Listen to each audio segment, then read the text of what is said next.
Hey guys, Dr. Ben here, Functional Medicine Centers. Welcome. Excited to talk to you today about the immune system, what helps the immune system, what hurts the immune system, how that affects someone if they're getting any type of shots, vaccinations, or if they're just working on their immune system in general. So welcome. Functional medicine, all about getting to the underlying why. Why is the body going haywire? What are those underlying root causes? So immune system is a huge part of our general health function, our ability to fight things off, our ability to be vibrant, vitality, live long, prosper, all those things. So what is going on with the immune system, and how are these different factors affecting whether someone is having this effective vaccination, shot, whatever they're having? And that could be with COVID, that could be with the flu. This research has been done with lots of different types of vaccination. So, a couple thoughts. One, if you have to get vaccinated, or if you're choosing to get vaccinated, make sure that you're working on all of these things. Two, if you're worried about your immune system, make sure you're working on these as well. All right, so, excuse me. Go ahead and pop down below where you guys are watching from. Love to see everybody out there all over the country, all over the world. And we've also got questions. Feel free to throw anything you have down there as far as questions about immune system, what you need to be doing, how you can work on these things, and like or share this page with anybody that you know that is dealing with immune system issues or is worried about these topics. So let's get into it. We know that there are certain things that are going to affect the immune system negatively. We've been talking about these for the past year. We've got over 31,000 followers on Facebook on our page now. A lot of people all over the world loving to get this information about the immune system and about what we need to do to optimize our body. Hey Janet, good to see you.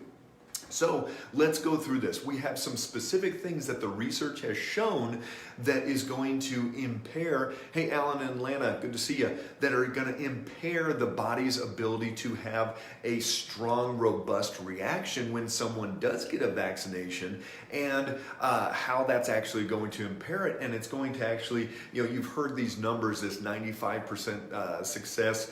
Hey Ella, good to see you in London there. There's all these factors that are going into it, and when you look at Pfizer, you look at all these different numbers, they're saying 95% effective, all of this. But guess what? We know, hey Sarah in Nevada, good to see you. We know that as we age, our body produces less T cells. So what does that mean? Well, T cells, we've talked about these in the past. T cells are those immune system cells that get revved up after we have antibodies, and they're going to go and attack and do different things. Hey Kim in Iowa, good to see you. So we know that by age 50, so give me a thumbs up if anybody's 50 and above. But you might give a thumbs down after you hear this though. By age 50, our T cell production is less than 10% of what it was originally. Hey Dot, good to see you in Nebraska. Have Hashimoto's. Check out our videos on Hashimoto's. Tons of information out there. If you need help, give us a call. So there's some thumbs up. We got some people over 50 here. So by the time you're 50, your T cell production is 10% of what it was at its max in your body. So this is one of the big reasons why flu vaccine is 70 to 90% effective for young adults. People in that 18 to 30 range, it's fairly effective. But when you get into the elderly, into the older population, it's only 55% effective because their T cell production is down dramatically. So we know that flu vaccines are not that effective to older population. Even you look at a lot of the research coming out. Hey Jennifer in Longmont, good to see you. You look at a lot of the information coming out last year. Even Bill Gates, we did a quote of his saying that it is not going to be the elderly that are going to be effective with this vaccine. It's going to be the younger people. Stop the transmission. So same thing as we age. This is one of the big reasons why way more people have died from COVID. Correct, George. It's similar to the natural killer cells. Correct. This is why so many people in that older age bracket have died from COVID, where very, very few have died under 40 because that T cell activity goes down. Lisa in Nebraska, good to see you. So we know that as we age, we produce less of these. And I think this is one of the reasons why we're not seeing very many reactions, negative reactions from those shots as well, because in the older people, because their immune system just isn't that strong to begin with to create this bigger reaction.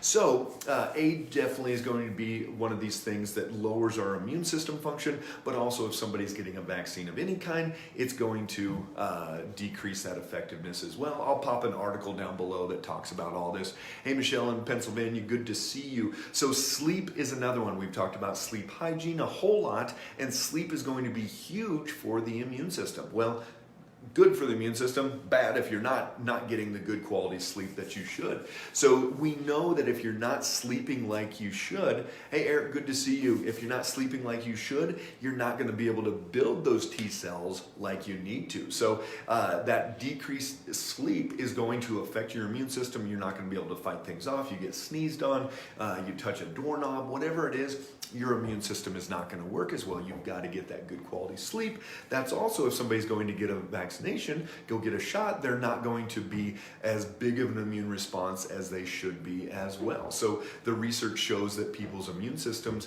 are not getting that revved up response, not creating those T cells, not going to do that prevention like they wanted to. All right, number 3 here, stress is a huge part of it. Adrenaline can be helpful short term, but adrenaline long term is going to impair that immune response, and especially impair it to the shot. So if someone's going to get a shot and that immune system is depleted because our adrenaline is revved up and it's just go, go, go, it's not going to have as big of a response. So same thing with fighting off germs and all that. How many people have had, back when you were in college, you pull an all-nighter, or after finals or different things happen and you get sick, you get run down, after going through a stressful time at work or a funeral or whatever it is, a lot of people's immune systems get revved down. So what do you have to do? You've got to be able to work on processing that stress and making sure that I did a video last week on it about getting outside and about practicing gratitude and working on all these different factors to process out what is actually going on. So the stress, and especially those bigger stressors, those chronic stressors, are going to decrease your immune system, not able to function as well as it should. But also if somebody's getting a shot, if they've had a major stressful event, not going to be as responsive as it should be. Obesity, we know that overweight or obese people are not going to have as effective response to shots as well. Flu shots, other things like that. So we know that with COVID-19, it's not going to be as an effective either. So, and the research is showing that may not be fully protective. Sarah, which video? Is that the one on thyroid or sleep? Let me know which one you're looking for.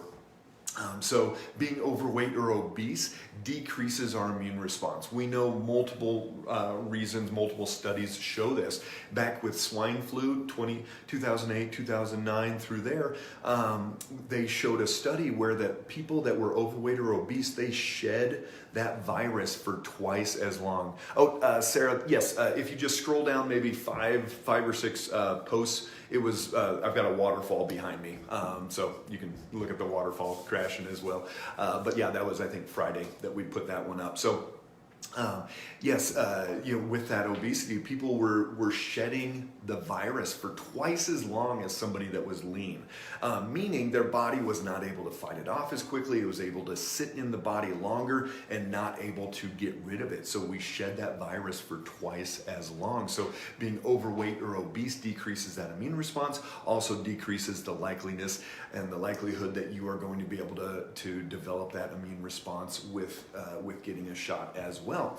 If someone's immunocompromised, so if somebody's on immune suppressants, prednisone, methotrexate, any of these autoimmune drugs, their immune system is not going to respond as well. And if you get infected or anything like that, you're not going to be able to fight it off as well through there. And then we know blood sugar is the last one. We always talk about blood sugar in the immune system. The research shows every time that blood sugar spikes up, you're going to decrease your immune response. And we know that can happen for 4 hours, up to even 24 hours, some research showed. So when Krispy Kreme was giving away a donut, and you could, after getting your vaccine, you could go get a free donut, they know that that decreases the immune response for 4 to 24 hours. You probably just cut in half the effectiveness of what somebody was just trying to accomplish there. So, you know, it's crazy what people are doing to their body and what they're not being told.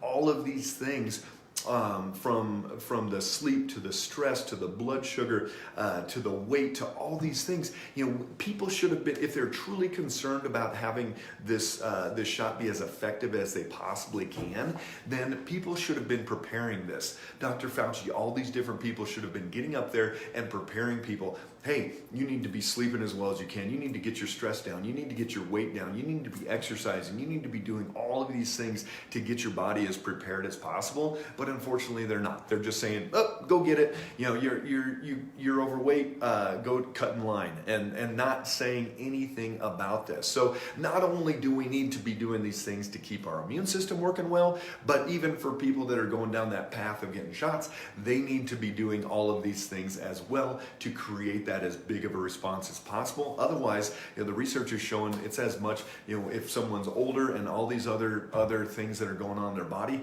they could be cutting in half their potential of actually building up a response and actually being able to truly fight this off later. So whether you're going to get a shot or not doesn't matter. This is all about, you know, optimizing your immune system. No matter what you have coming at you, no matter what you're being exposed to, you've got to put the work in, the energy in to get your body as strong as feasibly possible. So if you've got any questions, even down the road watching this later, go ahead and pop those in the comments below. We love seeing all these. Great to see everybody all over the country, all over the world.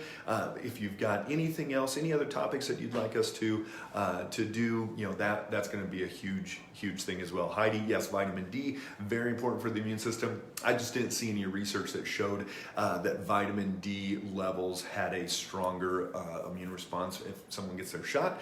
I'm sure it does. So, you know, yes, absolutely, they should have been saying that as well. Lisa, great to see you. Hope you are doing well. Good to see you the other day. So, all right, guys, make it a great day. Stay strong out there.